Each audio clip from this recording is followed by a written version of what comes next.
kwata Ashibaga tumalirize ensonga. Ashibaga yagambye yagana akawumbi. Tombuza Anasibaga. Nakkiriza. Omanti bayita akawumbi.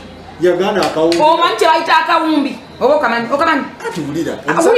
Omanti bayita akawumbi. Yagana akawumbi naye nakkirize. Kiriza obagana Ashibaga kato yalidde ekigodo ky'embizi mu kisiibo n'ekimulakira.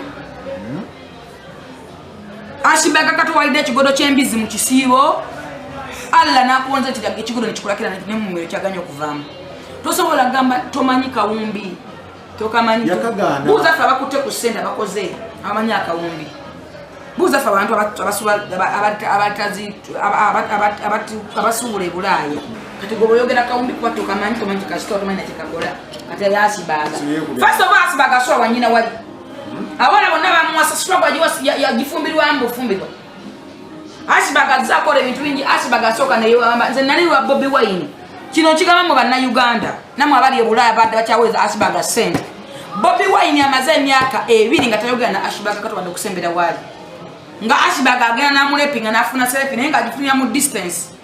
Ashibaga yagiye wange nannegayo bamujjuko nako navuga nengenda ku airport ne Ashibaga nali nkubira Bobi. Nga Ashibaga agenda kwetonda.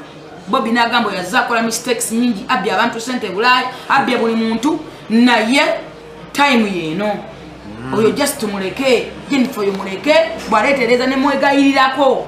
Bobi Wine yali yatadda Ashibaga. Yamutadda naye Ashibaga takkizo olw'ensonga alina abantu babbamu ssente. Ekintu kino mwe mwakimanya.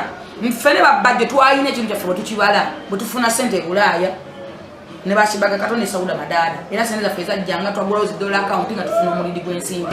Ashibaga kato bamusyaga nako ye naafuna ssente.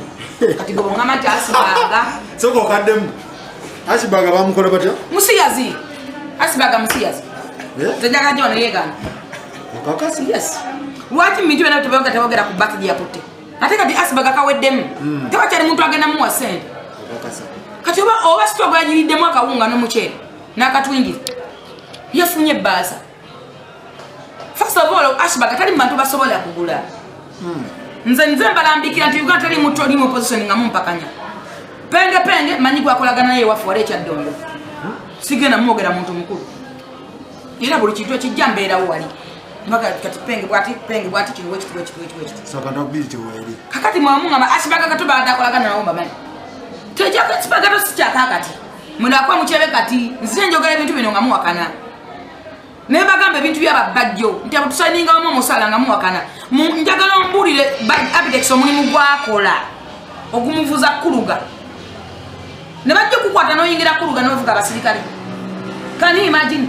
Yes, speaker agijje wakola mu company ki? Full figure.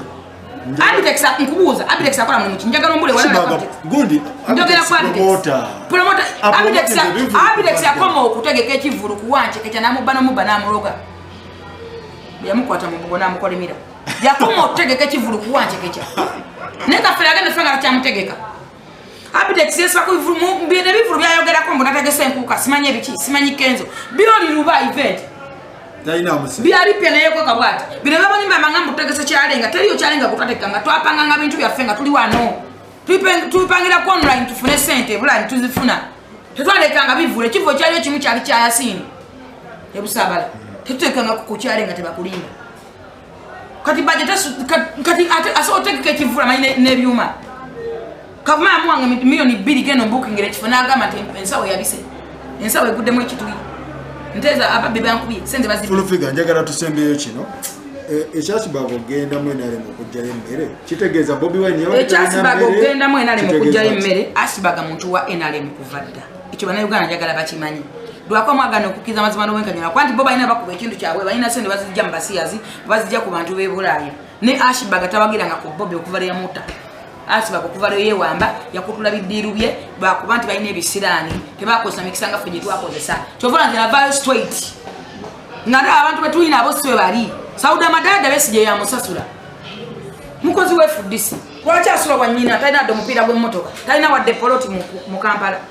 Omuntu blogger yeito wakayi Ashibaga kunkwana jaba mukwanye mba munye nawe de bamusyaza weddewo. Yenna kalambadde. Na kumasappe gaina talina wa do mupira gwe motoka. Talina wa drawum wa vitizi. Ne mukuvaayo baposi nagamba Bobi tukulonde adutugulya vitizi.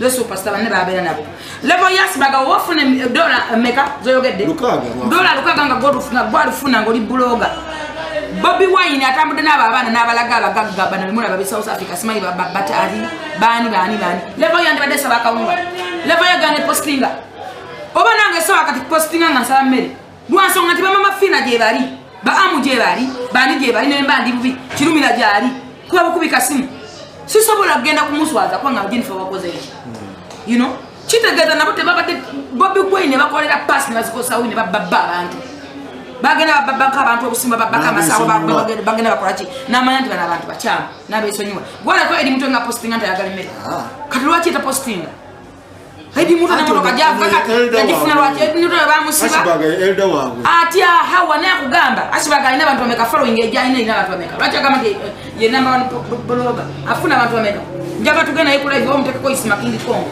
olaba kana asinga Isima King Kongo kakato ngata ndi number 1 blogger yisenge nganyazi mu akolawa akola mulimu ki baba kuwasendezo singazo sende ali azifuna kiga singa ina business ko bagala nnyo okwerabisa wati byandikoze business ya makeup olaba mwana muvubuka naye yeyerusa emyaka gye asibaga yeyerusa kato ngambo tanti asibaga afuna $1 meka oyali dechi godo che business kimulakira Bobby yabago badabo yabego bakugungama mbuno musimanya akola Bobby Wine akolawo yaba password zabalema okukozesa ne baddamu kwa yerusa asibaga kato musajja mukulu yerusa yekala ye njagala musambala labe konize zino njagala osembere asibaga kato na be konize zino tegenti yerusa na wani yes njagala mukama mukulu musembere sakala mwana mu distance musembere lwa kwa yerusa wone muziko limugwa ko na dugala hawoza mutuli musitoko tewali Uganda struggle soko je balyamu akawunga struggle sweet